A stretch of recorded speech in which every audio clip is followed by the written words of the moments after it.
Sunday last week. And it's a new year, but we're going to finish up our Advent series with one more name of Jesus, and that's Light of the World. And what a joy it is to know that Jesus came to be the light of the world. And so this morning, we're going to light the Advent tree one more time, and then we'll put it away and we'll bring it out next year. But we're going to light the light that Christ gave us this morning to show how He is the light of the world.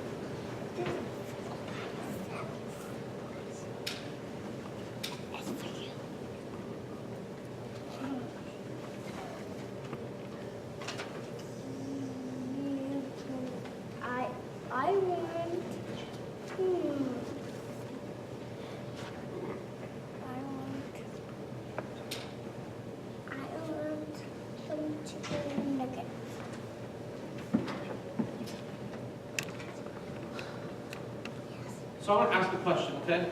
Maybe I'm the only one who's ever thought about this, but have you ever thought about Christmas without Jesus in it?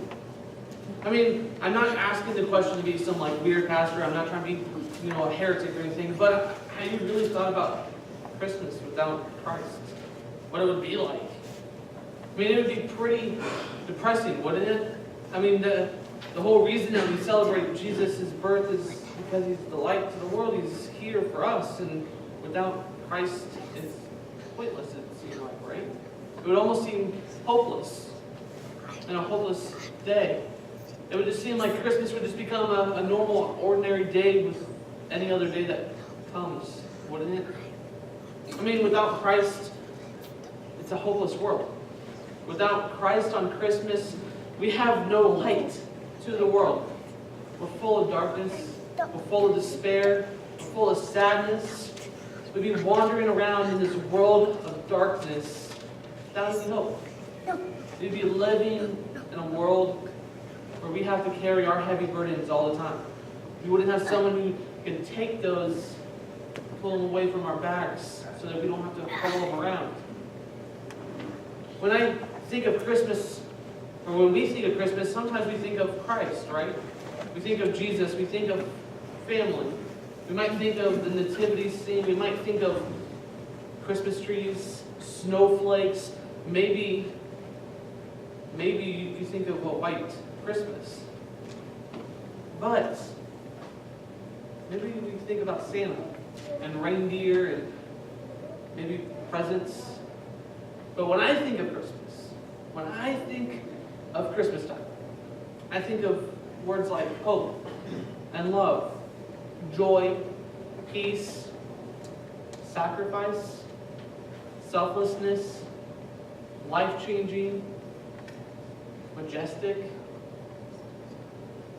Man, to think about Christmas without Christ is just weird. And it's weird to think about that. I mean, it's weird to hear the story about the shepherds going and visiting Jesus, and then there's no Jesus. It went for nothing. It's weird to think about the people who were hoping for this Messiah to come. They've been holding out for 400 years, and then He's not there. Wow. It's kind of sad. But this morning, we are going to look at a prophecy from the book of Isaiah. And Isaiah gives us prophecy about Jesus coming. And this is what we find in Isaiah chapter 9 and verses 1 through 7. It says, "Nevertheless, there will be no more gloom for those who are in distress. In the past, He humbled the land of Zebulun and the land of Naphtali, but in the future He will honor Galilee of the nations by the way of the sea, beyond the Jordan. The people walking in darkness have seen a great light. On those living in the land of deep darkness, a light has dawned. You have enlarged the nation, increased their joy. They rejoice before you as people at the harvest, as warriors rejoice when dividing plunder. For as in the day of Midian's defeat, you have shattered the yoke that burdens them, the bar across their shoulders, the rod of their oppressor. Every warrior's boot used in battle, and every garment rolled in blood will be destined for burning, will be fuel for the fire. For to us is born a son is given. The government will be on his shoulders, and he'll be called Wonderful Counselor, Mighty God, Everlasting Father, Prince of Peace. Of the greatness of his government and peace there will be no end. He will reign on David's throne and over his kingdom, establishing and upholding it with justice and righteousness from that time on and forever. The zeal of the Lord will accomplish this. What a great passage to be reminded of. But the folks who were living in the time of Isaiah were living in a very dark and gloomy time. The folks were listening and they were hearing about the stories of the Syrians taking over the entire world. The Syrians had taken over the northern kingdom at that time of Israel, and the southern kingdom was holding on for dear life. They were making peace treaties with everybody they could imagine so that they could kind of hold on to their territory. But it was coming. The Babylonians, they came in and they saw the temple, and the Israelites in the southern kingdom, they said, take whatever you want from the temple. And eventually what happened is the Babylonians came back and they took them and put them in exile. The people in the southern kingdom and the people of Judah were living in a very dark and gloomy time. It was one, and really they had no hope.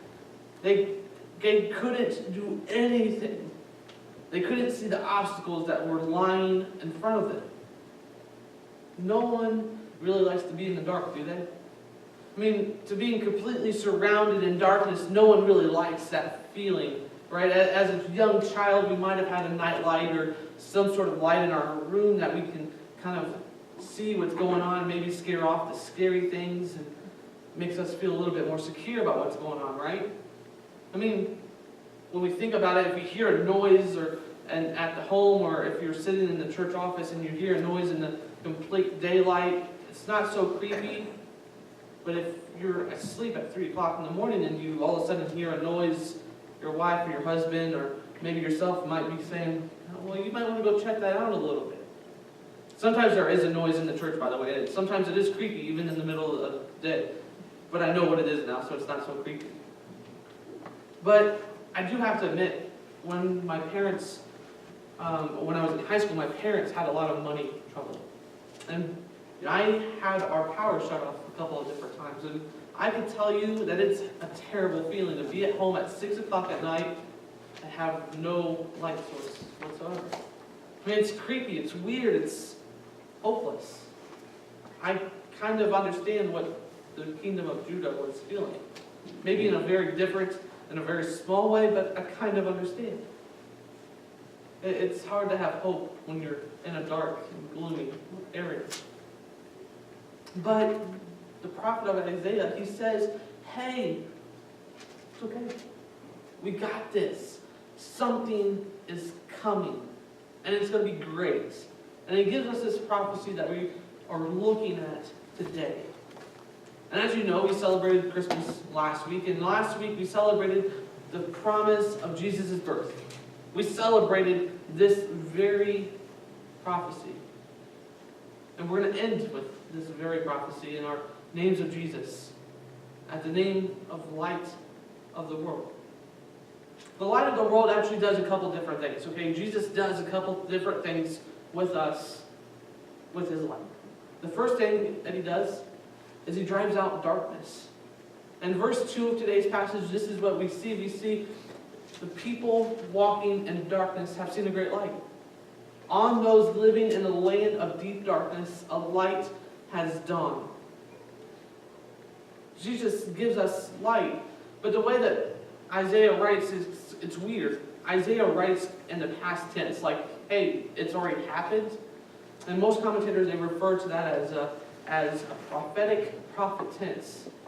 Isaiah was so certain that this was going to be accomplished that he wrote as though it was already been done. He was positive that God was going to accomplish this mission. That he was going to make this goal happen. But if there's any doubts about who Isaiah is talking about, when we look at verse 1 of chapter 9, this is what we see. It says, nevertheless, there will be no more gloom for those who are in distress. In the past, he humbled the lands of Zebulun and the lands of Naphtali. But in the future, he will honor Galilee of the nations by the way of the sea beyond the Jordan. If there's any doubt, there shouldn't be, because Jesus was born in the area of Galilee. That's where Jesus grew up in. He grew up in the area of Galilee. That's where he spent most of his ministry time, was in the area of Galilee. And so it's not a coincidence, it's not ironic that Isaiah predicts and prophesies that he's going to be from Galilee. But what's kind of funny about this prophecy is that Galilee is actually the land of Zebulun and Naphtali also. The region, though, was considered poor. They were considered undereducated. They weren't really given a lot of encouragement. You didn't have a lot of 4.0 grad students coming from Galilee. It was a rough area. And that's kind of weird. Because when we look at the story of Peter and John in Acts chapter 4, as they're talking to the Sanhedrin were amazed at the fact that these two Galilean men were speaking with such confidence and boldness.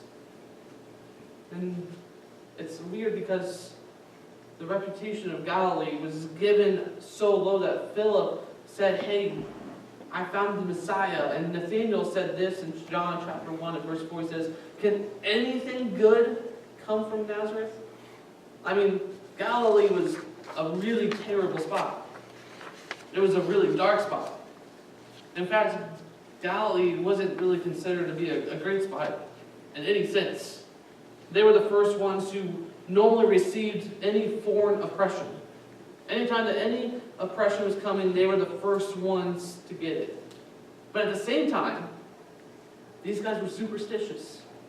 They were so enthralled with other people's cultures that they themselves allowed other cultures to come into their worship, and they kind of drove them away from God. They were really in a hopeless spot. So when Jesus comes up on the scene, he really appears as a great light for these guys. Isaiah was predicting the coming of Jesus, but John, in his gospel, confirms it. In John chapter 1 and verse 4 through 5, this is what he says. He says, "In him was life, and the life was the light of all mankind.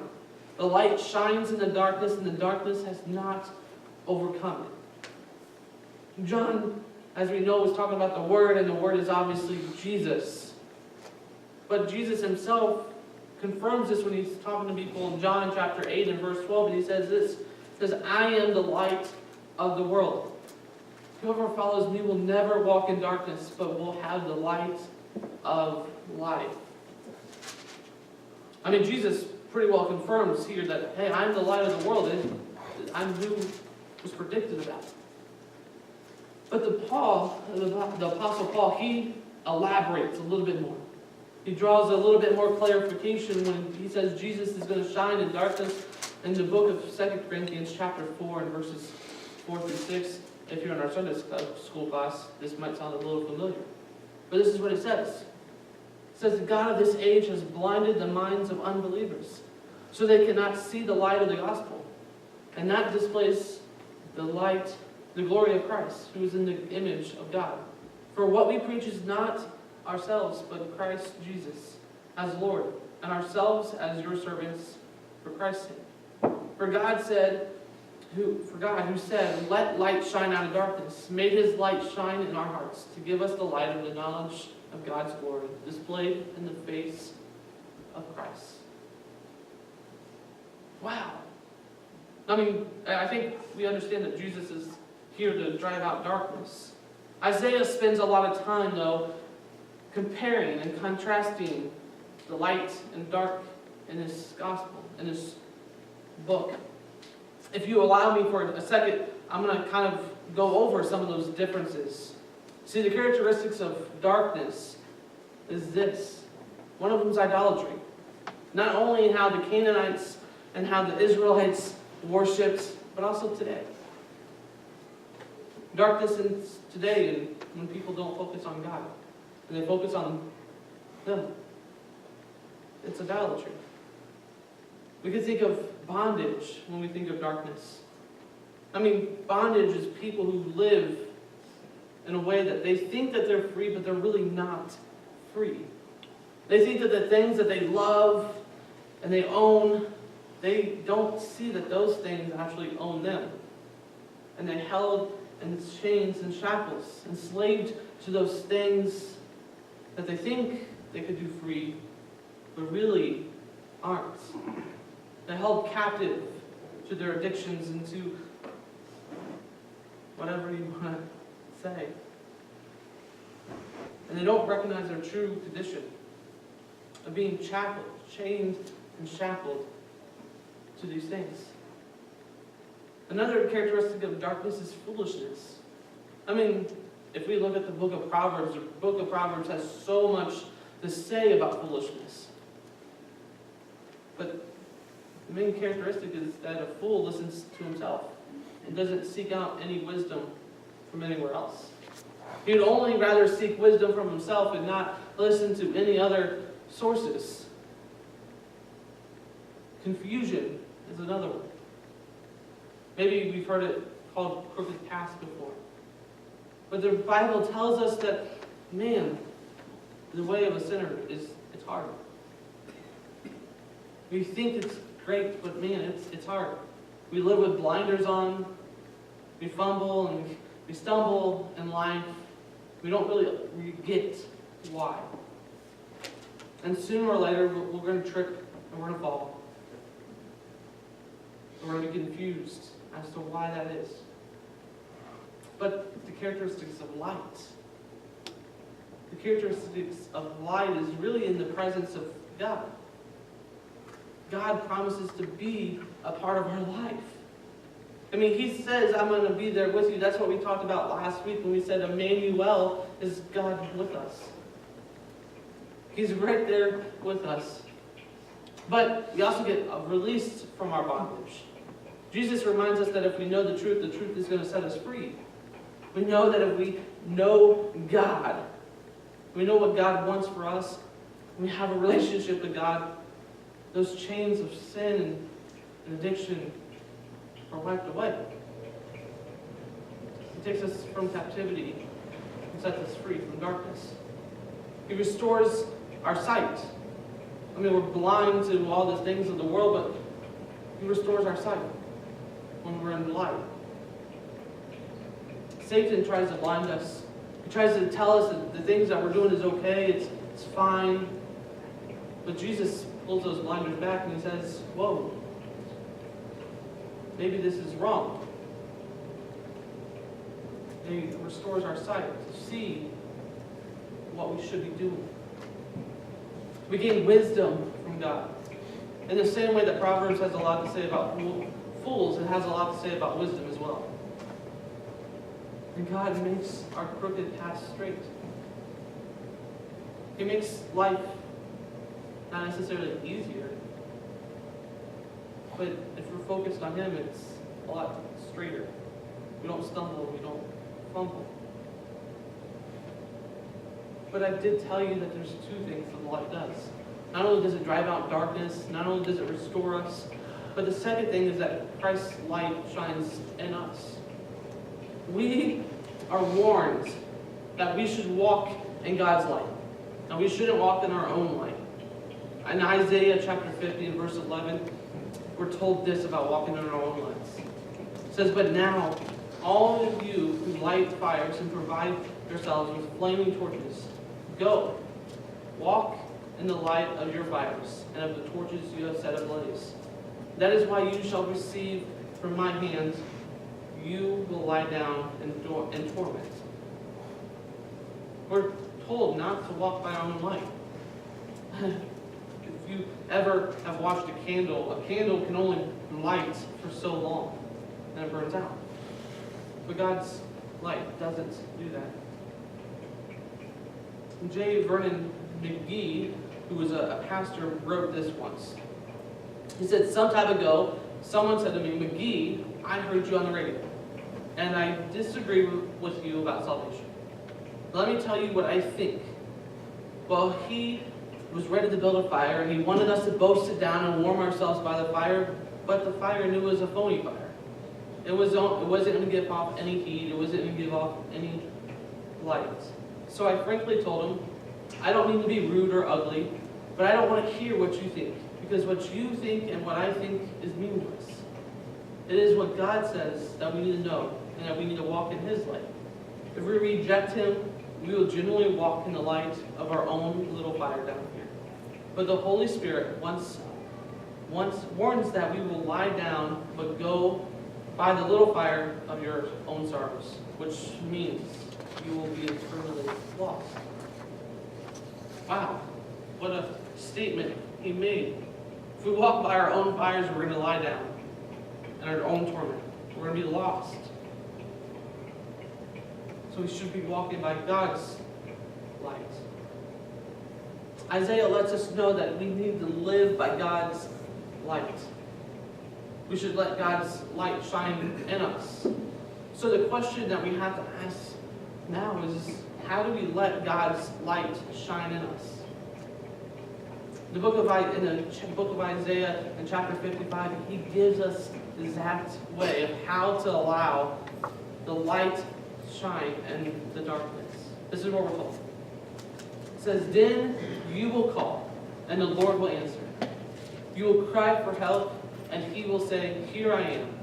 If you do away with the yoke of oppression, with the pointing finger and malice talk, and if you spread yourself in behalf of the hungry, and satisfy the needs of the oppressed, then your light will rise in the darkness, and your night will be like the noonday."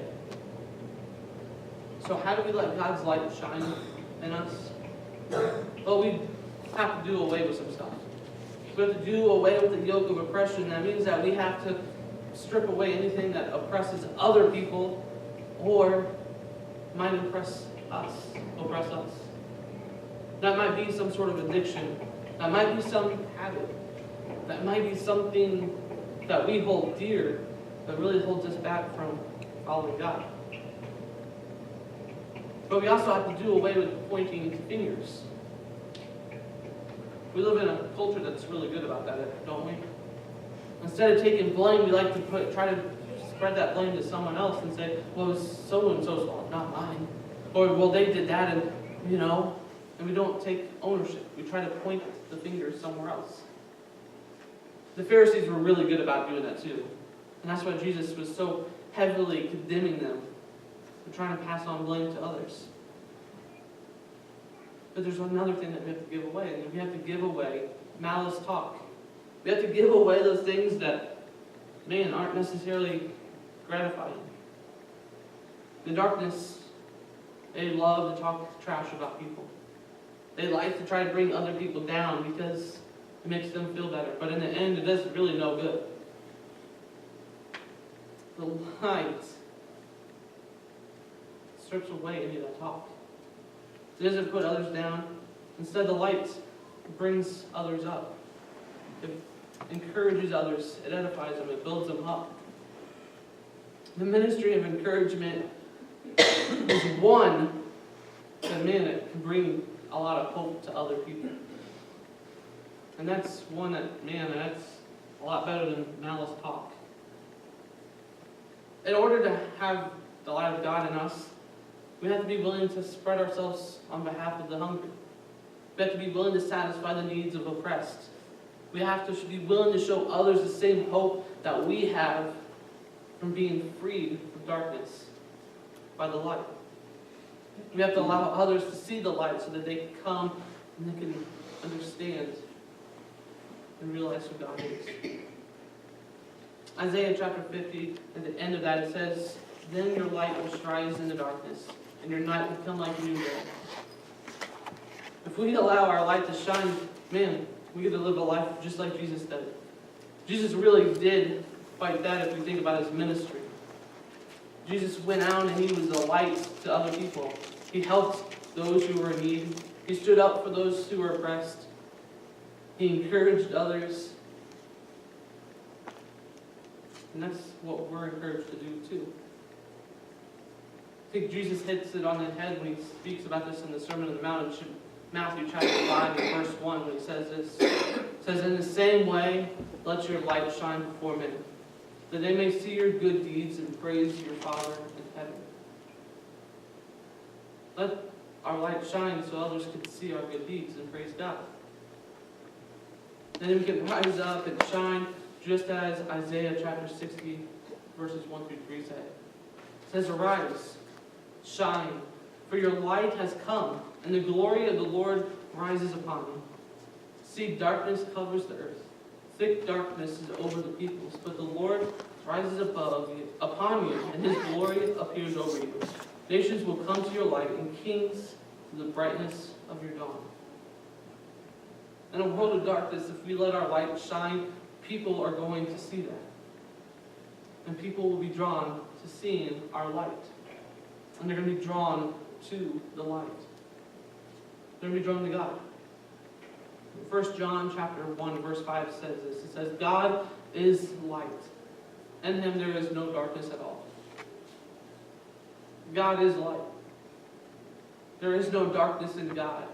If we allow our light to shine, then we can see God for who he is. Others can see God for who he is as well. Isaiah contrasts darkness and light a lot. In chapter 8 of Isaiah, he talks about the darkness that the Israelites had become so consumed with. He talks about how they are consulting mediums and others instead of God. They were living in darkness. And then in Isaiah chapter 9, he begins with the word, "Nevertheless." By the way, hold up, there's better. Therefore, he says, the people walking in darkness have seen a great light. We have seen a great light. We got to celebrate that last week when we see Jesus' birthday. There's no better way for me to think of ending our Advent series but beginning the new year by looking at Jesus' light. Jesus' light was prophesied in Isaiah chapter 9. And this morning, we get to understand, we get to know that that promise and that prophecy was made true. Christ's light is with us. We used to be in darkness, but we've seen a great light. We no longer walk in darkness. This morning, I asked the same thing. Is to let your light shine so others who are walking in darkness no longer have to walk in darkness. This year, let's do that. Let's make that our goal. On top of what Pete says about reading and studying our Bible, but also letting others see God through us. Let's make that our goal this year. This morning I'm going to invite our musicians to come back forward. And we're going to get ready to stand and we're going to sing our invitation song.